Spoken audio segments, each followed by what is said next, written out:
I think the phenomenon of plastics that we're seeing get worse and worse and that we have witnessed over history get worse definitely speaks to the disposable treatment of our planet. It's expected that by 2050, based on current trajectories, there could be a tripling of plastic production. Just this year, they found microplastics in human lungs and also in our blood.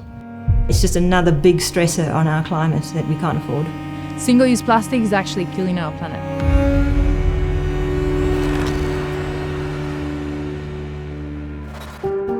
Plastic is quite ubiquitous in everything we have in our homes, in our workplace, everything from our furniture to the things we buy at the grocery store.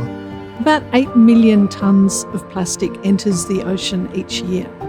And of course, once it enters the ocean, it's there to be potentially consumed or entangle marine creatures. So we know that it's causing a problem to ecosystems, but it was only relatively recently that we started thinking about plastics producing greenhouse gases.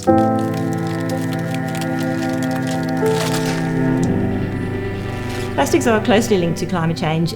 Every step of the way of the life cycle requires some form of energy or some release of greenhouse gases. Plastic production, because it virtually all comes from fossil fuels, creates problems at any stage. Every step of the life cycle, from extraction right through to recycling, contributes to our climate change issues. And if it ends up in the environment, that also releases greenhouse gas. No matter what you do with the plastic, it's going to still be releasing those gases because it's the nature of that plastic, that material that is made out of fossil fuels. There was a report that came out in 2019 from the Centre for International Environmental Law that estimated that global plastic production produced about as much greenhouse gas as 190 coal-fired power stations. And this is set to triple by 2050. If plastic was a country, it would actually be the 5th largest emitter on the planet.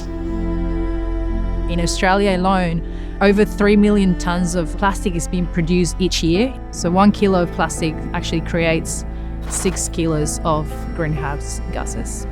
And 95% of all that plastic, it ends up being thrown out after one single use. We are second only to Singapore for the highest per capita consumption of single-use plastic.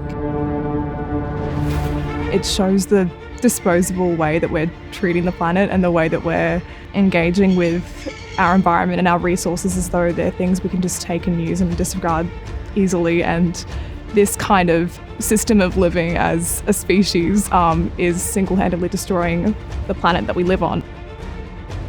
So to tackle the climate crisis, we need to do a lot of different things. We need to produce our energy in a different way. We need to consume in a different way. The sorts of decisions that we can make, each of us in our everyday lives, is to use less plastic. We have to start thinking about what we're buying, and we have to look at everything we buy because everything's got plastic in it. We've got to start producing materials that are useful to us from things other than fossil fuels. And we've also got to just produce less stuff and throw away less stuff. We've got to sort of go back to what our grandparents did, which was to buy one thing and use it till it really fell over, rather than discard things every day because it's convenient. So I think we've got to have a different mindset about the things that we consume and think of things that we buy as forever things, not just one-day things. If we continue to treat the planet as disposable and its resources as something to just take and use at will and not live sustainably among it, we will see the collapse of ecosystems. And it's crucial to remember that we live not exclusive from these ecosystems, but within them and through them, and that all of our actions are having direct impacts on them, and that the consequences we'll see within the environment will have direct impacts on us.